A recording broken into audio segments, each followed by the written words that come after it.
On Saturday, November 19th, the world's best pound-for-pound boxer will be crowned. Sergey Crusher Kovalev, the WBO, WBA, and IBF light heavyweight world champion, and Andre S.O.G. Ward, two-time world champion, will collide for the unified light heavyweight world championship. Their hotly anticipated fight will be only the third bout in the history of the Ring Magazine pound-for-pound list to pit two undefeated top 5 ranked pound-for-pound fighters against each other. Odds makers and pundits have this fight evenly matched at 50-50. It's poised to be a surefire 2016 Fight of the Year candidate. Making the fight even more intriguing, Kovalev and Ward are polar opposites. Kovalev, the Russian wrecking ball with a seemingly unstoppable offense-first approach, stands in stark contrast to Ward, the last American man to win an Olympic gold medal in boxing, whose slick defensive style has been an unsolvable riddle for every foe he's taken on since he was 12 years old. Neither man has faced an opponent like this before. Who will be the next pound-for-pound king? Don't miss Kovalev versus Ward, Saturday, November 19th, 9 p.m. Eastern, 6 p.m. Pacific, live on pay-per-view. This is Mike and Mike on ESPN Radio and ESPN News. The Giants holding off the Bengals on Monday Night Football. Yeah, you have to like the way the Giants are going right now. Takes the snap, back to throw. Looks left, throws left to the end zone. Touchdown, Giants, Sterling Shepard. Great route by the rookie. In golf, they teach you should just be in the moment, right? Concerned with the process. Odell Beckham doesn't quite believe in that philosophy. We're really looking forward to February 5th in Houston. That's the goal, obviously. We're making strides. We're heading in the right direction. Now, here's Mike and Mike.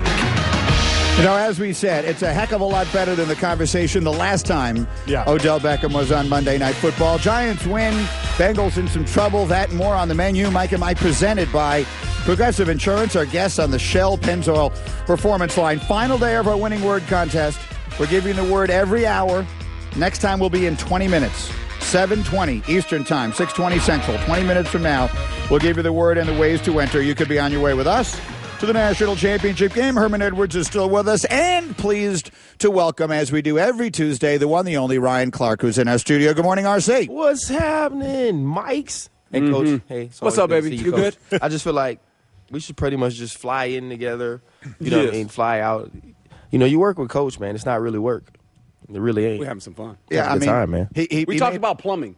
We did. I don't know. Coach, I'm going to tell you what now, Coach. Charge a lot of money down in I don't know a lot about plumbing, Coach. No, I know you don't, but I say, does a plumber ever come to your home? Yeah, well, they cut an arm and a leg, too. And everything is plastic. All the parts are plastic, and they don't work. It works for like 6 weeks, and then you call the guy back and say, "Man, I'll be back, Coach." No, you won't be back. I don't want plastic. It's amazing. For those just joining us, including Ryan Clark, the reason this came up is because Michael, I keep calling him Phil. Michael Fulmer, the pitcher who won the American League Rookie of the Year yesterday in the offseason, is a plumber. He's a plumber. He continues to plumb. Whoa. That's not a thing, Green. It is a thing. If you're a plumber, you plumb. I believe so. You with a B at the end. So P-L-U-M-B. I absolutely think that's a thing. I don't think you do. Yes, to plumb. What do you do to a pipe? You plumb it. I mean, we have people to look up things like that. Yeah. Listen, I mean, please God let him be wrong. It's a word. To plumb.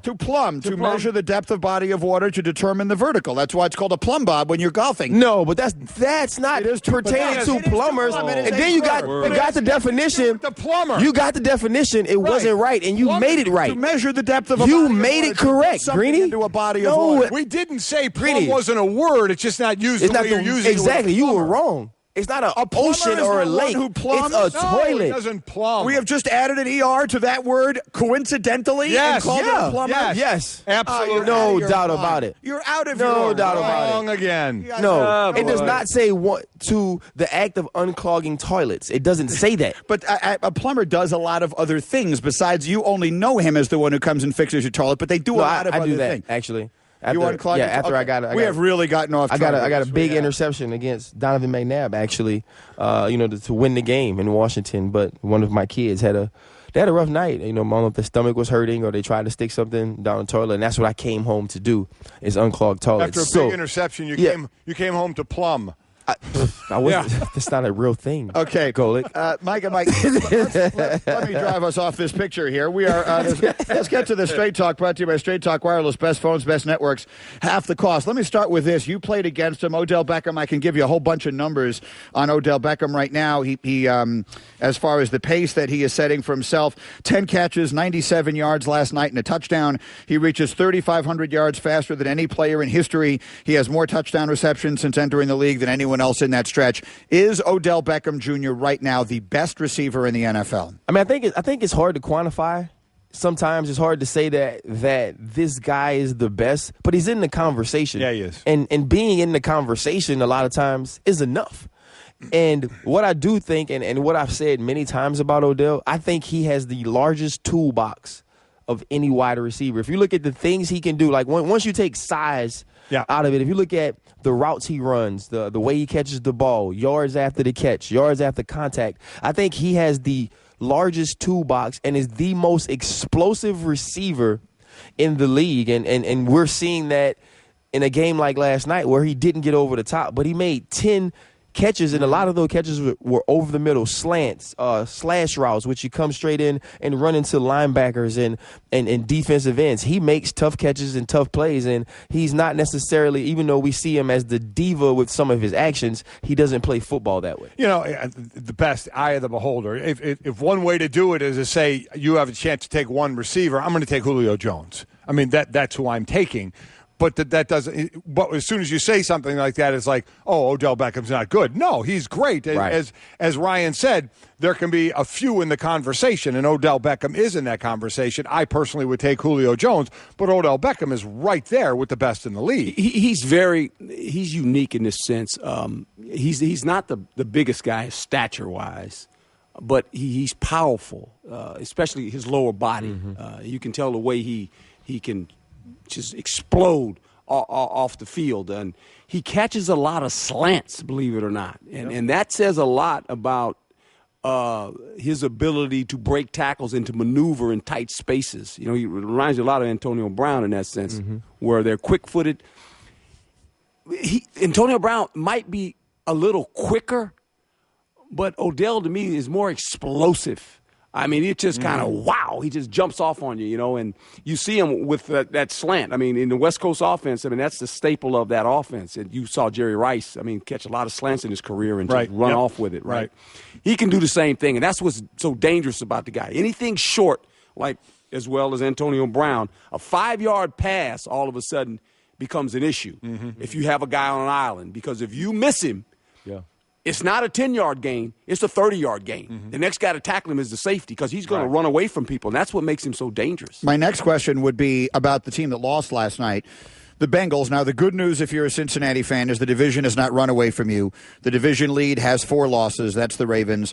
The Steelers are a team that I think we all think, if they get it rolling, could wind up racking up a bunch of wins. But the point is, the Bengals are certainly not out of it based upon the division in which they play. But if you go back to sort of the earliest days of Mike and Mike, the Bengals were a joke. I mean, the ultimate laughing stock. Remember who was it, Takeo Spikes, that we had on when they were excited because they got like regular-sized towels in the locker room? I mean, seriously, we made serious conversation. He came on and said he was excited because they got towels. They got new towels in the locker room, and it felt like a step in the right direction. Seriously. That's not a made-up story.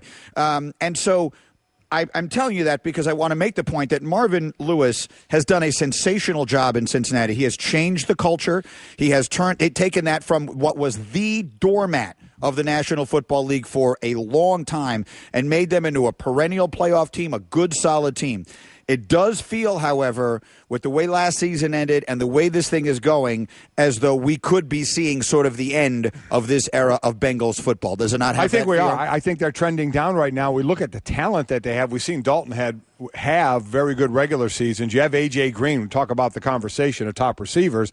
Tyler Eifert, who has been a bit injury-prone, but when he's not, you know, he's a really, really good, especially a great red zone target for them. Defensively, we talk about names like Geno Atkins, who's been up and down, had some injuries. Vontez Burfict trying to stay, not suspended by the league. They have talent, but to me now it's just not coming together, Coach, and I think they're on the downside. We keep saying, okay, the loss didn't knock them out of this thing. Mathematically, it didn't. But if you're asking me to look at that NFC North, I'm saying it's between Baltimore and Pittsburgh. Well, I would say that. I would say this. Marvin has solidified himself as one of the best coaches in the National Football League through his longevity in Cincinnati, just alone in Cincinnati. His problem, like so many other teams that are in AFC, there's this sleeping giant that lives up the road here. And it seems like between them, the Pittsburgh Steelers, and Baltimore had a little run there, those are your issues, okay? Mm-hmm. And when you can't beat those teams, every year it seems like, well, we got to get ready again. And they always come back. You know, they're a perennial playoff team. They haven't won a playoff game yet. It reminds me a lot of a good friend, Marty Schottenheimer. For so many years with Kansas City and even with Cleveland, he can never kind of get over the hump. But I think we take Marvin for granted. When you talk about this organization, the Cincinnati Bengals, as you said, one player was excited about getting towels. I mean, this goes back historically when I was playing about Cincinnati. It's run by a family that a good football family, obviously. And Marvin has been kind of the guy that has sailed his ship, you know. Think about all the coordinators he's lost on both sides of the football. I mean, because this team has been so consistent and so good for so many years that he loses coordinators every other year, it seems like. So he's always replacing coordinators. But the product stays the same. They've always won. They've gotten the playoffs, just hadn't won a playoff game. And that can almost be a detriment because it's like anything else. When you continue to win and you don't win the big one, then it becomes like, well, you know, you heard that in Pittsburgh probably, right? No doubt. With Mike. I mean, you know, he's won. When are you going to win a Super Bowl, right? I mean, you know, sometimes winning is not just good enough. It's you got to win the Super Bowl, right? Right. How many teams are actually going to win a Super Bowl? Right. Okay, One it's a year. hard. It's hard. Right. It's hard. It's tough. And I think that's what we're seeing because we're always waiting for them to take that next step. Obviously, that next step would be to win playoff games. I mean, Andy Dalton has had this question, and obviously Marvin Lewis because he's the head coach. And, you know, it's tough to say that it's on the downside of the Bengals. It's tough to say that Marvin Lewis could be on his way out. But I think for coaches, for players, sometimes you start to feel like you need a new voice. Yes. And it's unfortunate, but it's just what it is. I think what you can't discount is what Herm was saying. You know, Jay Gruden, Zimmer, Hugh Jackson. I mean, all of these guys come from Marvin Lewis. All of these guys are in Cincinnati, and they're getting jobs because the team is successful. Right. And it's hard to replace that sometimes. And then when Sanu leaves and Marvin Jones and you have these different things, it's often hard to build that chemistry and come back and play the season the same way, especially after the way it ended. You know, those guys defensively, some of their personality and character has to take a step back. And that was a lot of the energy that was brought. And so I feel like for Marv, this year has been tough. And if this is the end or the downside, he did a heck of a job in a place that wasn't used to winning. Mike, am I exactly right? I mean, you couldn't be less used to winning. The last time they won a playoff game, Ickey Woods scored a touchdown. It was 1991, the last time they won a playoff game. They had been horrendous. Now, again, he's won as many games. What's the stat I just saw here? 100 games, hasn't he? He has won as many games. Hold on one second. A very small list of teams that have won as many games as he has over the years that he has been there. Hold on one second. I'll find it for you here. Yeah, he got there in 2003. Between 2012 and 2015, only the Broncos, Patriots, and Seahawks won more games than the Bengals did. Yeah. So he's been winning consistently for the last few years, but unfortunately, they haven't won a playoff game since January of 1991. Okay, Mike and Mike presented by Progressive Insurance. Customers who switch to Progressive save an average of $500. Call or click today. Find out if they could save you hundreds on your car insurance. Winning word of the morning coming up in 8 minutes. Alshon Jeffrey yesterday suspended 4 games for performance-enhancing drug use. I read a lot of "we're very disappointed" stuff coming from John Fox and others. Alshon Jeffrey himself released the following statement. As a professional athlete, I've been careful about what I put in my body. I took a recommended supplement to combat inflammation. Unfortunately, this supplement contained an ingredient that was on the NFL's banned substance list. I take full responsibility, and I'm deeply upset with myself for not doing the proper research on this supplement. I want to apologize to my family, the Bears organization, my teammates, and Bears fans. I will work hard to earn back the respect and trust of the Bears Nation and look forward to being back on the field. He's in a contract year. He's under a franchise tag. He's not having a great year. The team stinks. How does all of this, Mike, now impact, you believe, their thoughts and the entire league's thoughts on Alshon Jeffrey going forward? I do like him as a receiver. I know it was. I'd like to know what it was that he got popped for. It didn't say specifically what he got popped for. You know, it being a ingredient or not a steroid. You know, he says a recommended supplement to combat. I understand what he said. Yeah. So you're saying you're not buying his story? No. I'm saying I'm very well could be buying that, but I want to know what it is. You know, is it something that was just in? I mean, who was the quarterback of the Bears? Years ago, Jim Miller. Who took some sort of Sudafed. So if you, the point is, we won't ever know that. Do the other teams around the league know that? Do the Bears know that? I believe through the appeals process, they're not allowed to know that. You find out. I think you'll find out. I was just going to exactly say that. Yes. You're not supposed to know, but not only will the team find out, we're all going to find out. Yeah. I mean, you're going to find that out. And there's a difference of mistakenly taking someone, if you believe that, and then taking a steroid and using, PEDs from the steroid side of it. This is one of those, and he admits it. I'm glad to hear a guy, if you want to take him at his word, I'm glad I'm not hearing from a guy, I didn't think it was in there. I'm suing that company, that made that. You have to be smart enough in this day and age of testing to run everything you take. Everything. And it may seem ridiculous that you have to do it, but here's the other side of it. Here's the other side that you now miss 4 games and don't make all the money that you're supposed to make, that you just have to be overly sensitive and smart about who you show and ask what you can take. Yeah, I think Golic is exactly right. People are going to want to know what it was, and trust me, if this is the story, Alshon's people will make sure we know. Right. Yes. They will make sure it gets out that it was a supplement, it wasn't a steroid, it wasn't something to enhance his performance in that manner. And we'll know, and I hope that's what it is. But let's not be confused. Even if it is, it doesn't mean it's going to change how people perceive him. Right. If they feel like this isn't something that will be habitual, this isn't something that will cost him down the line, he's a top-of-the-line receiver. He'll probably be the best receiver in free agency, and he will be sought after. People will try to get him on their team, and the Bears even. Will they? Would you, Herman? Would this make you nervous? Well, this doesn't make me nervous so much. What makes me nervous more than this is that, and I've said it, and you guys have heard me say this a million times, sometimes talent can be a curse. His talent has been a curse. He's never lived up to the expectations of what we thought he was going to be. Now, is that all his fault? No.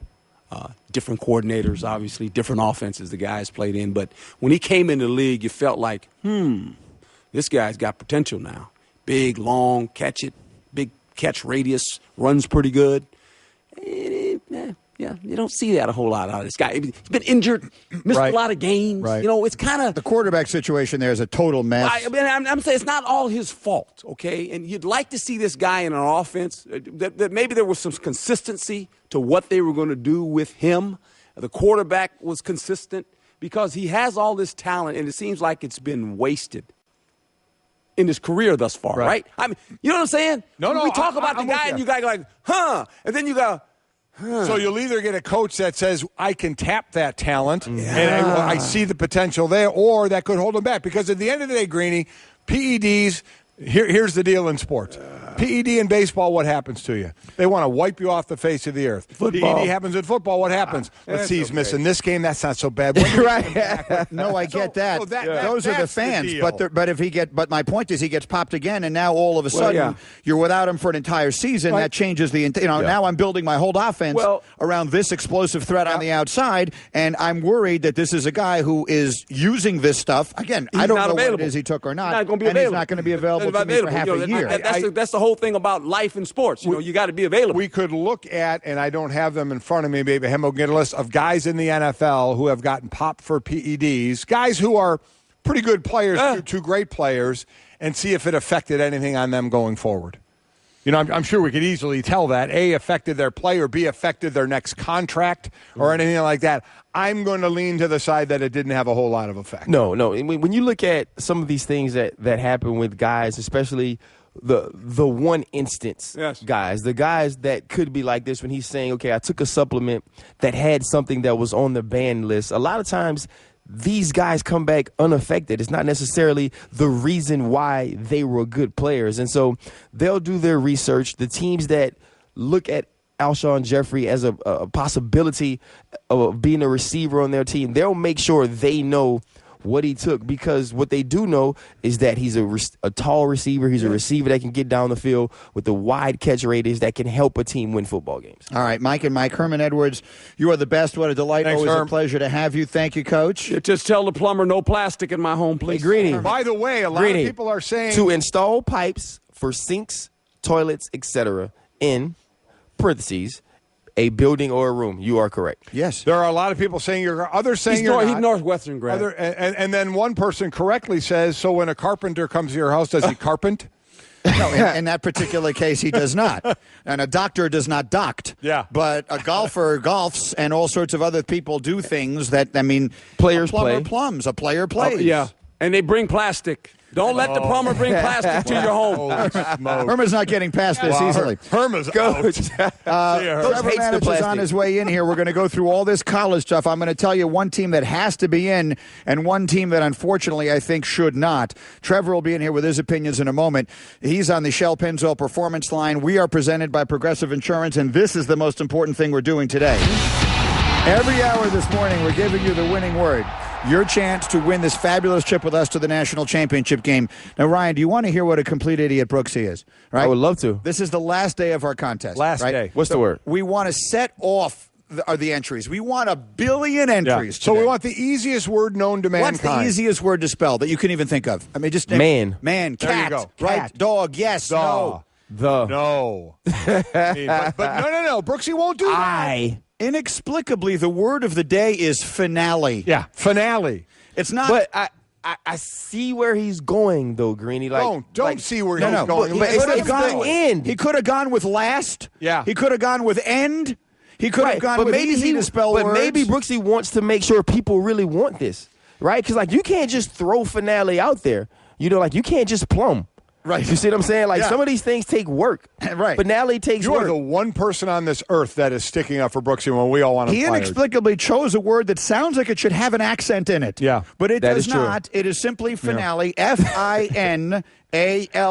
And thanks to AutoZone, if you enter that word right now, you could be coming with us to the national championship game. And here are the 2 ways to enter. And these are the only 2 ways, and you are allowed to enter both these ways. So take this word finale, text it to 777-000, and enter it online at Mike's Road to the CFP.com. Again, the word is finale. Text it to 777-000.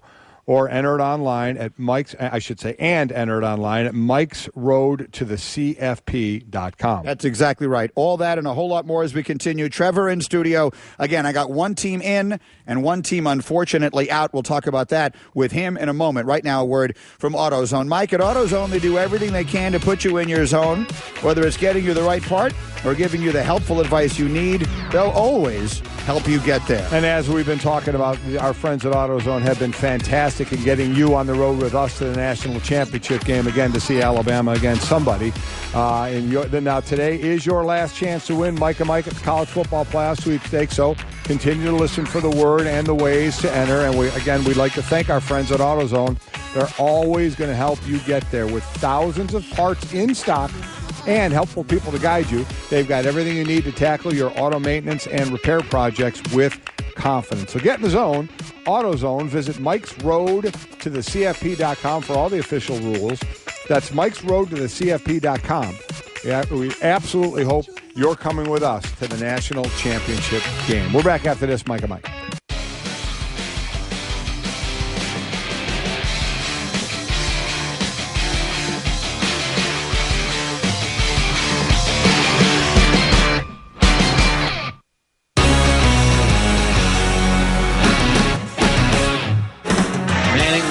checking over the play clock. Calls signals, takes the snap, back to throw. Looks left, throws up to the end zone. Touchdown, Giants, Sterling Shepard. Gutsy call there by Ben McAdoo. Great route by the rookie. Gutsy call by the coach, and it pays off. Giants get that touchdown on a fourth down early in the fourth quarter and hang on for dear life to that one-point win, 21-20 over the Bengals. WFAN, the play-by-play courtesy.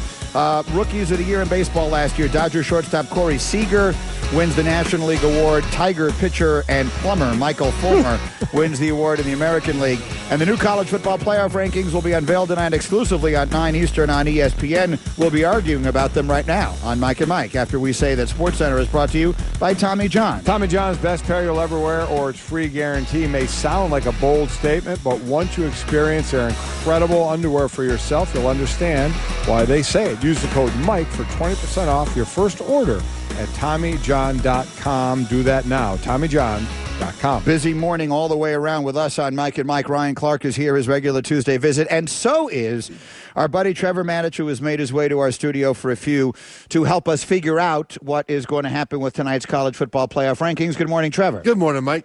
Obviously, it's more important to try and figure out where everyone is going to wind up weeks from now than it is to figure out where they're going to wind up tonight. That said, if you alone were the committee, what would be the top four teams tonight? If I were the committee, the top four would be Alabama, Ohio State, Clemson, and Louisville. That would be my top four. As of tonight. As of tonight. That's kind of what our FPI says. Right. Correct? Those would be the four. Yep. And in your opinion, which of those is the shakiest as far as you're looking at an Ohio State team that does not control its own destiny to win a conference? You're looking at a Louisville team that I think most of us feel has almost no chance to win a conference. Do you think those two teams can hang on based upon that? No, I think it's very difficult for Ohio State to win the conference. It's most likely that Penn State, by the way, will win the conference, the Big Ten. And Louisville has almost no chance unless Wake Forest can beat Clemson in their last ACC game coming up. And so from a standpoint of winning the conference, those are the shakiest teams. But they're not the shakiest from a standpoint of on the field. I think Alabama's in their class by itself. Mm-hmm. And of those top four, I think Clemson is the team I'd most like to play. I think Clemson is so amazingly beatable right now. That defense that was a rock now is showing a lot of cracks, and that offense cannot run the ball unless Deshaun Watson's doing it. So we have to pick four at the end of this thing to play for the championship. So the things we're bringing up about the non-conference winning Ohio State Buckeyes, would they still get in if Wisconsin wins a Big Ten? Would Wisconsin get in as well? If Penn State wins a Big Ten, would Penn State get in and Ohio State? How do you start looking at that? That's a great question. I think if Penn State wins the Big Ten, which they might, then I would have Penn State in over Ohio State, even though I think Ohio State is the better team. And the reason is Penn State would have over Ohio State the conference championship and the head-to-head victory. I agree. And even though Penn State is not as good as Ohio State, if it comes down to that fourth playoff spot, as a guy who played on the field, I would hate it. Hate it. If I beat somebody that's supposed to be better than me, and some bunch of people in an air-conditioned room being served shrimp and croissants said that they think that other team is better anyway, so they'll pick them instead of me. I would hate that. Yeah. And so I've got to go with head-to-head. More importantly, Trev, how do you know what the lunch is? It is shrimp and croissants. It really is. That's what they get? I would order shrimp and croissants if I were in that Okay, that's what you would eat. Okay. I was like, man, that was in-depth analysis if you knew exactly what they had while debating these things. And actually, here's shrimp and croissants is funnier to say, or more fun for me than coffee and donuts. So it's just shrimp and croissants. I agree. I actually, as it occurs to me, Mike, that we've been getting this thing wrong all these years. That should be the name of our show. We should be shrimp and croissants. Good point. In the morning. Good okay, point. I'm going to give it. I believe that regardless of whether Penn State or Wisconsin wind up winning the Big Ten, and I think that that champion should be in. I believe Ohio State should be in too. If Ohio State beats Michigan, then in my opinion, regardless of what else happens anywhere else, because a conference championship at the end of the day is just one more game. I understand we've tried to make it seem more important than the other games, but it's just really a game. In my opinion, if Ohio State beats Michigan, and that's not a done deal by any means, then Ohio State will finish the season with the second best resume in the country behind Alabama. If you look at all the teams they've beaten, they blew out Oklahoma, who might wind up winning the Big 12. They beat Wisconsin. They destroyed Nebraska, who is a ranked team. They will have beaten Michigan in my scenario in order to do this. They beat Tulsa, which is a representative out-of-conference win. In my opinion, at 11-1, Ohio State would have, regardless of not being a conference champion, the second best resume in America. Am I wrong? You are absolutely right, and they absolutely should not be in over any other conference champ with the exception of Oklahoma, or at least expected conference champ. You would put Washington with one loss in ahead of you're out of your mind. Absolutely. And Ohio State is the better team. But if you do it that way, then what you're saying is we will take the best 4 teams regardless of where they come from. We will largely ignore conference championships, or at least we will subordinate conference championships to what we think is the better team. But is that not what we want, though, Trev? Do we not just want the best 4 teams? What makes the Pac-12 better than the Big 12? It's not. It's not. Okay, the Big 12 has some tough outs. Well, actually, it is better than the Big 12. Right. But it's not about that. It's about maintaining the importance of the conference races. I would just so hate it if we just turned all of college football, 128 teams, into one big homogenous bunch, and then the committee picked the 4 best teams, because that would make the conference championship races just a fun little exhibition that is irrelevant at the national level, and I think that would be bad for college football. Now, I would put a non-Big Ten champ Ohio State over Big 12 champ Oklahoma if it works out that way because of the head-to-head. But I think you've got to have overwhelming reason to put a team that didn't win their conference in over a team that did. For example, if Washington State wins the Pac-12, right, I'd put 11-1 Ohio State in over them.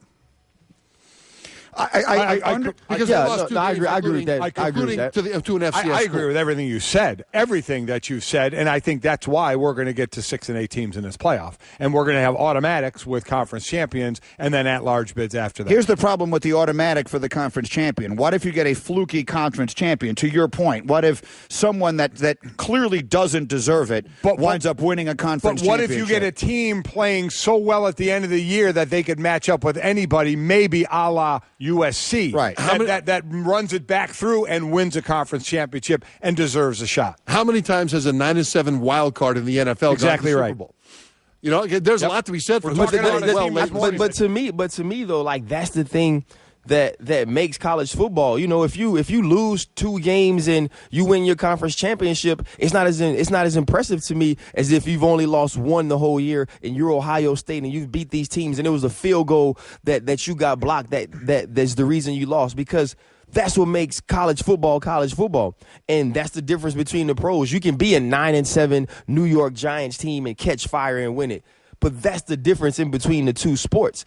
Every game matters, not just the conference championship. So if you lose 1 throughout your process instead of 2 or 3 and you end up winning a conference championship, to me that doesn't mean your body of work as a whole is better. That's what I love about college. Like, he's right. Every game is important. I disagree. I can't believe you as a football player are saying. Maybe that's because I'm with you, Trevor. I couldn't even fathom winning on the field, going through and winning a conference championship, and then 13 guys eating shrimp and croissant telling me, I know. But Golic, the thing is, you didn't win on the field enough. If you lost 2. You won. You beat the team. No, when you get into putting the team in over me that we beat, then I got a problem. I, on the field of play, beat that team. Right, so and now you're going to put him over me. No, I don't. Is that what you said? At all. No, I didn't think that was what you said. I'm not saying that. We're talking about Penn State. Right, we're talking about Penn State, or we're talking about beat Ohio State. Well, we're talking. No, right. he's talking. I thought you were talking about some team like Washington State would get the automatic. No, bid. definitely no. In that scenario, yes, in that scenario. But Trevor has said that if Washington State wins it,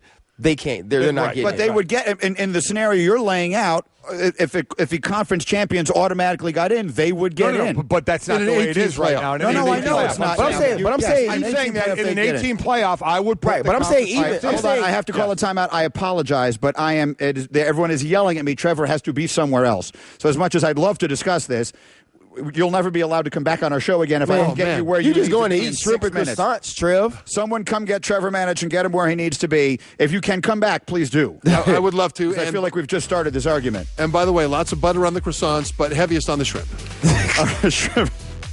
Shrimp and croissants. This whole day is making me laugh. All right, someone get Trevor to Sports Center, or definitely I'm need a plum. I think Trevor knows where to go. Trevor was here with Straight Talk, brought to you by Straight Talk Wireless. Best phones, best networks, half the cost. If you heard the yelling at me that is going on, Trevor needs to go, Trevor needs to go, Trevor needs to go, then you'd know why I'm rushing him and his shrimp and his croissants out of here. Anyway, we'll come back and continue this argument. Right, and actually, shrimp and croissant sounds like a delightful combination. I would love it if that was it. Does not sound delightful. Which part of it don't you like, the shrimp or the croissant? I just like them separate. Like, I would never want to eat them together. We're not making a shrimp sandwich with the croissant. They are separate. You can eat them however you want. Yeah, I'm not into it. All right, we'll come back and debate that right after this word from Sport Clips. Sport Clips recommends you go big or you go home. So ask for the MVP when you come in. And what is the MVP experience, you may ask? How about this? A precision haircut, invigorating scalp massage with tea tree shampoo, legendary hot steam towel. It's a great stress reliever. Sport Clips also has Guy Smart Stylist, TVs playing sports all the time. Over 1,400 locations nationwide, and no appointment is needed. Visit sportclips.com. Find a location near you. Tell them Mike and Mike sent you. It's good to be a guy. We're back after this on Mike and Mike. Cintas, getting you ready for the workday.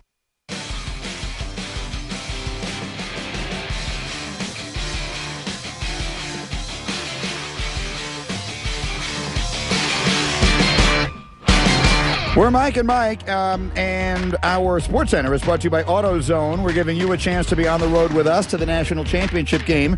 Today is your last chance to win the Mike and Mike on the road to the college football playoff sweepstakes presented by AutoZone. The website is mikesroadtothecfp.com is where you'll find official rules. The next time we give you the word will be just over a half hour from now, 8:20 Eastern, 7:20 Central. I should mention the selection show. No, selection show is the wrong word. The College Football Playoff Ranking Show tonight is live from Madison Square Garden, and it's in between games of the Champions Classic. We have great college hoops tonight on ESPN. We got Kentucky, Michigan State. Then between games, so first of all, I mean, Kentucky, Michigan State. Always good. Then we got the selection show, the top 25 college football show. And then we got Duke, Kansas. So this is a very good night on ESPN, and sandwiched in the middle of it, of course, will be the teams as they get selected. And so I'm just going to make the following point. Ryan, let me ask you just a bigger picture philosophical question, because a lot of people want to see Louisville in this thing, and I get it. I do too. I want to see Lamar Jackson against Alabama. No one who likes football doesn't want to see that. But I also have to approach this from a standpoint of some semblance of fairness and reasonableness or reason. So philosophically speaking, if you're making a decision, are you going to base this on who did you beat or who did you lose to? Is the quality of your wins or the quality of your loss the more important factor? I would think the quality of your loss, and the reason being is if you have one loss and it is to a Clemson and it is on the road and we watched that game and we saw it unfold, then you say to yourself, you beat everybody else, and that's a quality loss based upon other than you've beaten all these teams, but you lose to. Heck, I don't know, to Pitt, right? If you lose to Pitt, to me, that counts more against you negatively than it does losing to Clemson because a guy runs out of bounds when he should fight for a 4th and 1. And so to me, I think the quality of your loss is more important than the quality of your win. So in this whole process that you look at, you don't seem to weigh, and it doesn't sound like Greeny does either, the conference championship. Conference champion. I think the conference champion matters, but when you start to tie in the tiebreakers and these teams have lost against each other, and now like when we talk about the Penn State teams or the Wisconsins, those teams, I don't believe those teams wins outweigh the fact that Ohio State is the better team and they only lost one game in the way they lost. I would add to that, not all conferences are created equal. The Pac-12 this year in games... This year they're down, yes. Outside, well, all we're talking about is whether their champion deserves to get in or not, based solely on being the champion. The Pac-12 this year against teams outside the conference that are currently ranked is 0-6, and they've lost those games by an average of 15 points. They've gotten blown out every time they played someone good from outside outside the conference. So why would you just take their champion and put them in? It doesn't make any sense. Let me also say, Ryan, in respect to what you said, I think Ohio State's loss is not that much worse than Louisville's loss, okay? Louisville lost to Clemson on the road in a close game. Clemson right now is number 5 in the AP. We'll see what they are when the new college football rankings come out tonight. Ohio State lost on the road to Penn State on a blocked field goal at the end. Penn State's number 9. Yeah. We'll see what they are. It's not the difference in the losses. Now, I think Clemson is better than Penn State. I think you do, too. Nobody is questioning Ohio State's resume. Oh, I think they are. No, I think Ohio State is in serious jeopardy of not getting in. Greeny, nobody is questioning their resume. What they're questioning is, should they get over a conference champ? Their resume is fantastic. I mean, don't you think, it depends on the conference champ, though? The conference champ, what conference they come from, how they got there, how it unfolded. I think that's important. Because we're quickly dismissing the Big 12, who doesn't have a championship game, so they don't get that extra game when everybody else is sitting around and all the conferences are playing their champs. Right now, Oklahoma is 8 in the AP. Right. We'll see where they wind up tonight when it comes to this. Yep. The Big 12 has 3 teams in the top 20 of the AP. The Pac-12 has 4.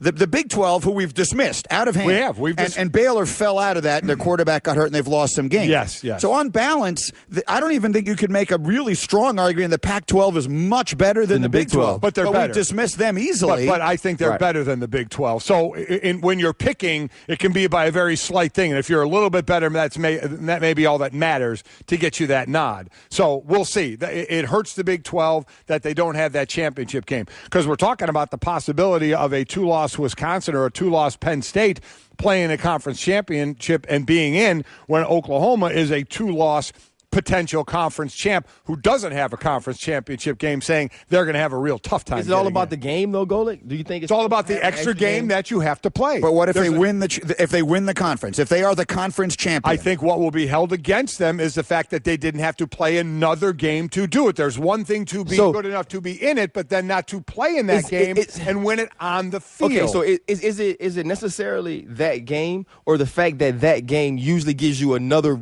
huge quality win, right? Because if you're in the conference championship, without a doubt, it gives you another big win. Absolutely. And when we're talking about quality wins, quality losses, strength of schedule, when you're in a conference championship game, it's normally against another, against another pretty good team, which can boost your resume, and that's something the Big 12 doesn't have. I mean, listen, Trevor's argument at its core, I do appreciate. If you just discount conference championships, then you are taking away something that has been vital to college football since its inception. The notion of winning your conference meaning something. I do get that. I get it. But at the end of the day, if we were in a world where we're only putting 4 teams in, I will just say it again, and I know people are going to accuse me of just repping the Big Ten because I love the Big Ten, I love the conference. I happen to think the Big Ten this year is the best conference in college football, and I think that Ohio State's resume, when it's all said and done, is going to be the best in the country besides Alabama's. And I think there's a real chance they're going to get left out. Yeah, I really do.